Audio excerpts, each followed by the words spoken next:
Mahigit 3 billion pesos na halaga ng iligal na droga nasamsam sa magkakahiwalay na operasyon ng otoridad sa Hilaga at Gitnang Luzon. Balitang tinutukan ni Sandy Salvacio.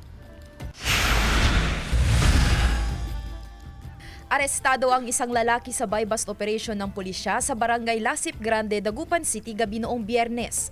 Kinilala ng Dagupan City Police Office ang suspect na si alias Anwar, isang cook at residente ng barangay Bunuan Gasset. Nakuha mula sa suspect ang humigit kumulang 22 gramo ng hinihinalang shabu. Nasa kustodiya ng pulisya ang suspect na mahaharap sa kaukulang kaso alinsunod sa Republic Act 9165. Wala pa siyang pahayag.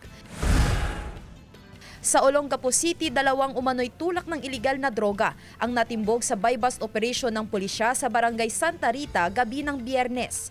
Nakuha ang mahigit kalahating milyong pisong halaga ng hinihinalang shabu mula sa suspect na si alias Kevin na itinuturing na high-value individual.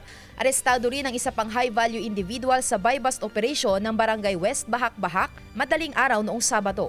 Nakuha sa suspect ang 395 gramo ng hinihinalang shabu na nagkakahalaga ng mahigit 2.6 milyon pesos. Wala pang pahayag ang mga suspect na sasampahan ng reklamong paglabag sa Comprehensive Dangerous Drugs Act of 2002.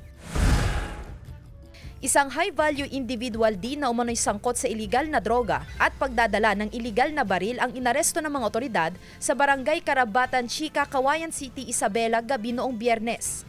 Kinilala sa alias Rickmar ang suspect, 34 anyos, isang tricycle driver. Isang concerned citizen ang nagsumbong sa pulisya hinggil sa kahina-hinalang galaw ng suspect habang gumagala sa barangay. Rumesponde ang pulisya at naaktuhan ang suspect na may hawak na baril. Kinumpiska sa suspect ang isang pistol, 4 na bala at isang plastic sachet na naglalaman ng hinihinalang shabu.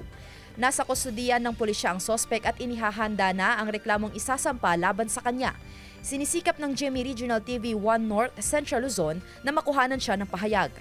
Sandy Salvacio, 1 North, Central Luzon.